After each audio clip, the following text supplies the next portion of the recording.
নমস্কার বন্ধুরা, কাকলির রান্নাঘর উইথ ভিলেজ ফুডে সবাইকে স্বাগত জানিয়ে আজকে আমি আপনাদের সাথে শেয়ার করব সকলের প্রিয় খুবই সহজ একটি রেসিপি, আর সেটা হলো আলু পুরি। তো সকালে কিংবা সন্ধ্যার টিফিনের জন্য আপনারা খুব সহজ পদ্ধতিতে কম উপকরণে এই রেসিপিটা বানিয়ে নিতে পারবেন।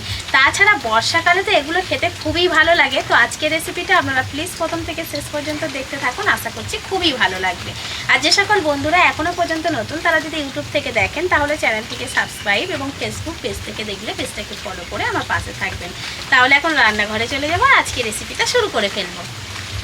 আলু পুরির জন্য প্রথমে আমি ময়দাটাকে মেখে নেব। তো আজকের আলু পুরিটা আমি ময়দা দিয়ে করছি, আপনারা চাইলে আটা দিয়েও করে নিতে পারবেন, আর আটা ময়দা দুটো মিক্সড করেও কিন্তু করতে পারবেন। তো আমি আমার পরিমাণ মতো এখানে ময়দা নিয়ে নিয়েছি, আপনারাও নিজেদের পরিমাণ মতো কম বেশি করে ময়দাটা নিয়ে নেবেন। এবার ময়দার মধ্যে আমি দিয়ে দেবো স্বাদ মতো লবণ। লবণটা দিয়ে একটু ময়দার সাথে মিশিয়ে নিচ্ছি শুকনো অবস্থায়। এবার এর মধ্যে আমি কয়েক চামচ সাদা তেল দিয়ে দেব, যাতে আলু পুরিটা একটু বেশি খাস্তা হয়। সুন্দর করে এবারে ময়দাটাকে এইভাবে হাত দিয়ে মিশিয়ে নেব, অর্থাৎ ময়াম দিয়ে নেব। এবার আমি নর্মাল জল নিয়েছি, জল দিয়ে ময়দাটাকে মেখে নেব, একেবারে একটা সফট ডো তৈরি করে নেব।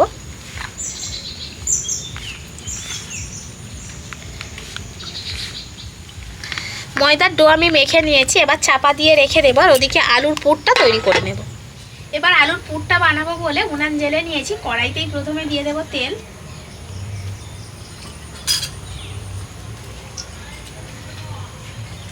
এবার তেলের মধ্যে আমি দিয়ে দেব পেঁয়াজ কুচি। আপনারা নিজেদের পছন্দ মতো পুরটা তৈরি করে নিতে পারেন, পেঁয়াজ ছাড়াও করতে পারবেন। সাথে দিয়ে দেব টমেটো আর কাঁচা লঙ্কা, আর ওই সাথে কিছুটা চীনা বাদামও দিয়ে দেব, তাহলে কি হবে, একসাথে কিন্তু ভাজা হয়ে যাবে। এবার ভালো করে ভেজে নেব এগুলোকে। এবার একে একে আমি কিছু মশলা দিয়ে দেব। প্রথমেই দিয়ে দিচ্ছি লবণ, আলু পড়বে তো সেই রকম মাপ মতো এই মশলাগুলো দিয়ে দিতে হবে। দিয়ে দেব লঙ্কা গুঁড়ো,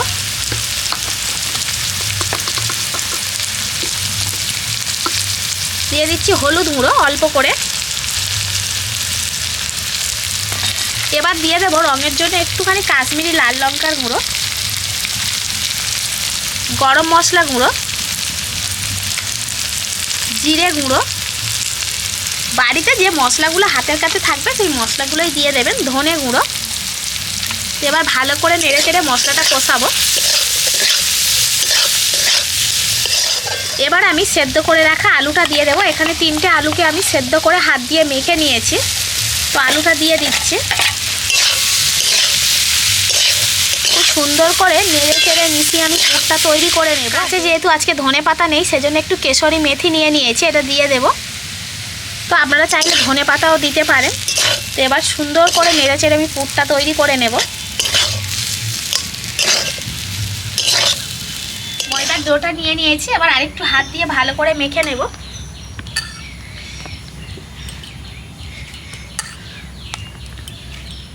আজকে আলু পুরিটা বানাতে গিয়ে আমি কোনো রকম বেলনের ঝামেলায় আর যাব না,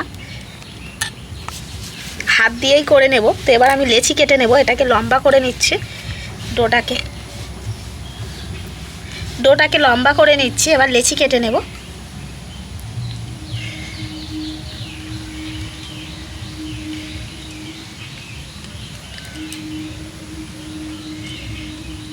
ময়দার ডো থেকে আমি কয়েকটা বল কেটে নিয়েছি দেখুন, আর ঠিক যে সাইজের লেচি বা বলগুলো কেটেছি, আমি যে আলুর পুরটা বানিয়েছি সেই পুরটারও এইভাবে গোল করে নিয়েছি। দেখুন প্রায় কিন্তু একই রকম মাপ রয়েছে, তবে এই যে লেচিটা রয়েছে ময়দার লেচি থেকে একটু ছোট হলেও প্রায় কিন্তু একই রকমই রয়েছে, এই দেখুন।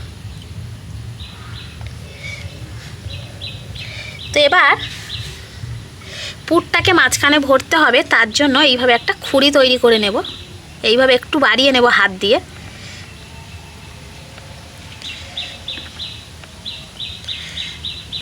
মাঝখানটাকে কিন্তু খুব বেশি পাতলা করব না, ধারটাকে একটু পাতলা করে নেব, মাঝখানটা একটু মোটা থাকবে। এবার একটা পুর দেখুন এইভাবে মাঝখানে দিয়ে দিচ্ছি, দিয়ে এবারে এই যে ফাঁকা জায়গাটা রয়েছে এখানে ধরে চারিদিক দিয়ে একটু মুড়ে দেওয়ার চেষ্টা করব। এই মুখটাকে জুড়ে নিতে হবে, চারিদিক দিয়ে এইভাবে ঠিক বাড়িয়ে এই হাতে এই জায়গাটা ধরে ঠিক এইভাবে সব দিক দিয়ে লেচিটাকে সরিয়ে সরিয়ে এনে মাঝখানে এই মুখটাকে মুড়ে দেব।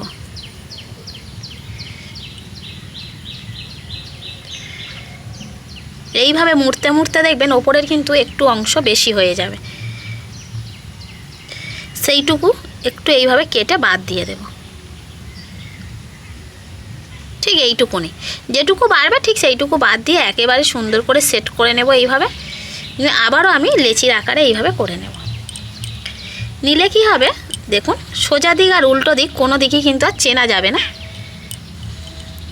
তো এইভাবে প্রথমে আমি সবগুলো লেচির মধ্যে পুরটাকে ভরে নেব। আর পুর ভরার পর লেচিটা কিন্তু একটু বড় হয়ে গেল দেখুন।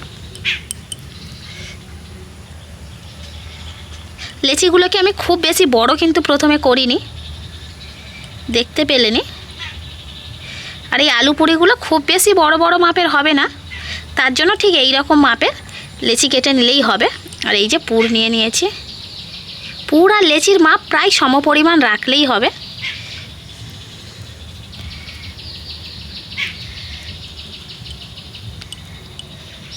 যেহেতু আলু পুরি বানাচ্ছি তাই আলুর পুর যত বেশি হবে পুরির মধ্যে তত কিন্তু পুরিটা খেতে ভালো লাগবে।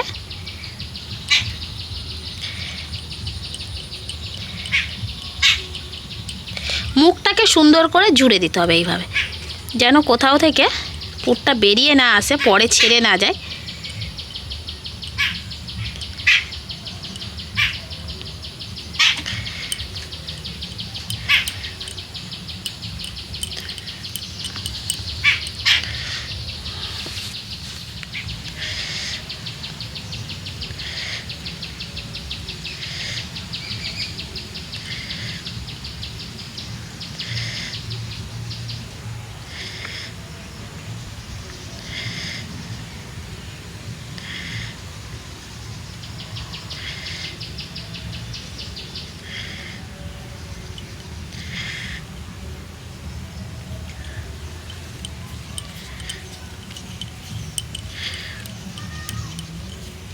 এবার পুরিগুলো ভেজে নেব, তার জন্য পুরির শেপে লেচিগুলোকে রেডি করে নেব। এই যে একটা একটা করে লেচি হয়েছে, এগুলোকে আলতো হাতে এইভাবে চাপ দিয়ে দিয়ে একটু বড় করে নেব। এতে বেলন দিয়ে বেলার কোনো দরকার নেই, আলতো হাতে একটু চাপ দিলে কিন্তু সুন্দরভাবে বড় হয়ে যাবে। আর চাইলেই আপনারা আলতো করে কিন্তু বেলন দিয়ে বেলেও নিতে পারেন। এই দেখুন, হাত দিয়ে একটু এইভাবে বাড়িয়ে নিচ্ছে, এই রকম গোল শেপে থাকবে। শুধু জাস্ট এইভাবে একটু করে বড় করে নেব।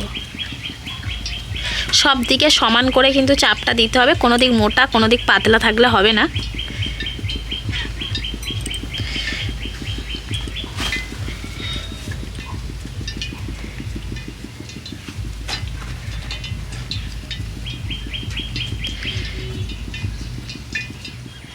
পুরিগুলো ভাজার জন্য তেল কিন্তু আমি গরম করতে বসিয়ে দিয়েছিলাম, তেল গরম হয়ে গেছে। এবারে আমি একে একে ছেড়ে দেবো তেলের মধ্যে।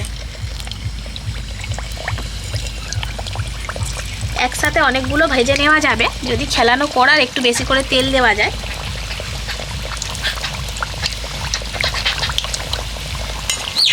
একটু এইভাবে তেলটাকে নাড়াতে থাকবো।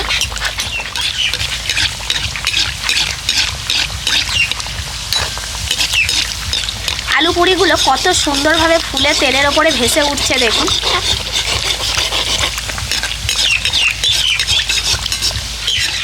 এবার আমি উল্টে দেব, আর ঠিক উল্টে পাল্টে সুন্দর করে ভেজে নিতে হবে।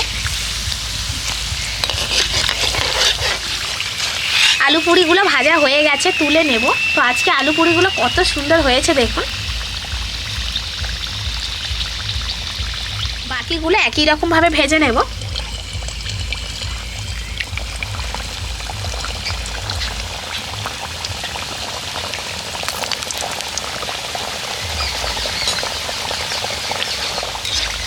প্রত্যেকটা আলু পুরি সুন্দরভাবে ফুলছে। তো আলু পুরি কিন্তু একেবারে লুচির মতো ফুলকো ফুলকো হয় না, তাও কিন্তু বেশ ভালোই ফুলছে। এই দেখুন,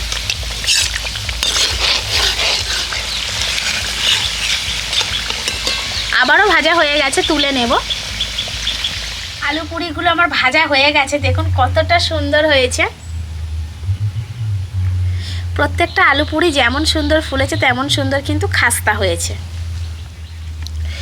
আলু পুরিগুলো দেখুন কতটা পারফেক্ট হয়েছে আর কত সুন্দর খাস্তা হয়েছে দেখুন।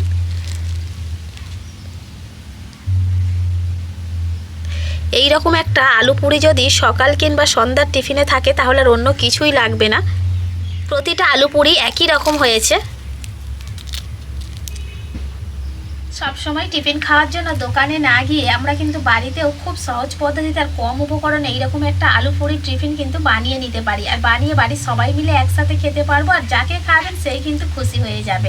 তো বন্ধুরা আপনারা অবশ্যই করে একবার হলেও বাড়িতে এইরকম পদ্ধতিতে আলু পুরি বানিয়ে দেখবেন। কাজটা যেমন অনেক সহজ হয়ে যায় আর খুব ঝটপট বানিয়ে নেওয়া যায়। আর আমার আজকের এই আলু পুরি রেসিপিটা আপনাদের কেমন লাগলো সেটা অবশ্যই কমেন্ট করে জানাবেন। আর ভালো লাগলে লাইক, কমেন্ট, শেয়ার, সাবস্ক্রাইব এবং ফলো করে আমার পাশে থাকবেন।